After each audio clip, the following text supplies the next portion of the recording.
You check your bank app before you even get out of bed. You refresh it again at lunch. You refresh it a third time before you fall asleep. And somewhere in that ritual, a strange thought might cross your mind. You have more access to money, more information about money, more tools to manage money than any person in history. So why does it still feel like you understand it less than the people who came before you?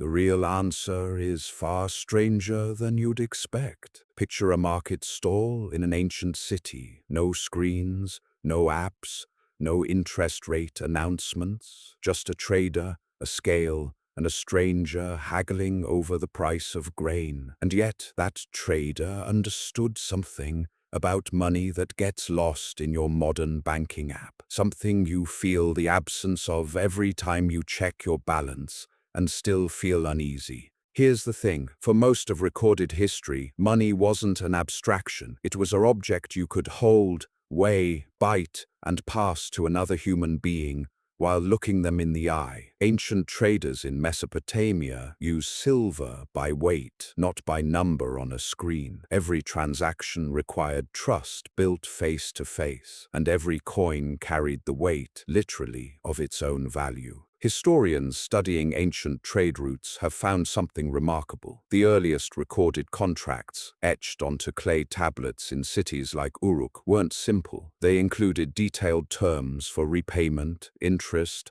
and what happened if a debt went unpaid. Debt is not a modern invention. It's one of the oldest financial technologies humanity ever built, older than coined money itself. Think about that for a second. Before there were coins jingling in anyone's pocket, there were ledgers, records, promises written down and enforced by community and law. Money, in its earliest form, wasn't really about metal or paper at all. It was about memory, who owed what to whom, and when it needed to be repaid. So why does modern finance feel so much more confusing than a clay tablet in an ancient marketplace? Because distance was added, layer after layer of it. A trader haggling over grain could see the exact object being valued. He could taste it, weigh it, judge its quality with his own hands. You, scrolling through a portfolio app, are looking at numbers representing shares, representing companies, representing assets you will likely never touch or see in person. The distance between you and the actual thing being valued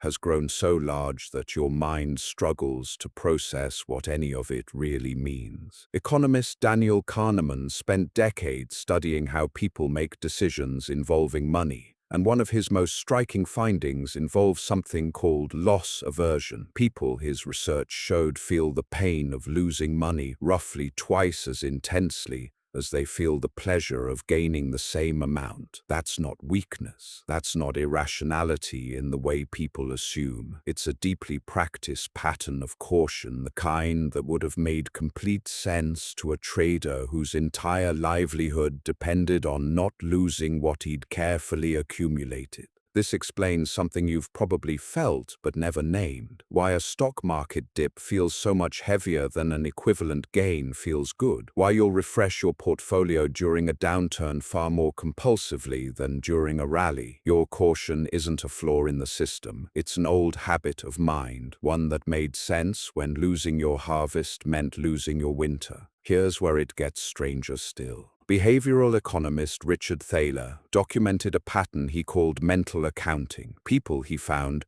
treat money differently depending on where it came from and what mental bucket they've placed it in, even though a dollar is a dollar, no matter its source. A bonus gets spent freely. A paycheck gets guarded carefully. Money won in a lottery disappears fast. Money saved slowly gets protected fiercely. An ancient trader would have found this puzzling too, but for a different reason. To him, money wasn't abstract enough to have buckets. It was simply the harvest or the goods or the silver in his hand. The moment money became numbers on a screen instead of objects in a palm, it also became something the mind could quietly reorganize, relabel, and rationalize. There's a third piece to this puzzle, and it might be the strangest one. Economist Richard Thaler along with psychologist Shane Frederick, also studied something called present bias. People consistently value a reward today far more than an equal or even larger reward tomorrow, even when the math clearly favors waiting. Offer someone $100 today or $110 in a month, and many will take the smaller amount immediately, simply because now feels more real than later. This is the same instinct that made ancient societies build such rigid systems around debt and repayment in the first place. If people naturally favored the present over the future, then contracts, interest,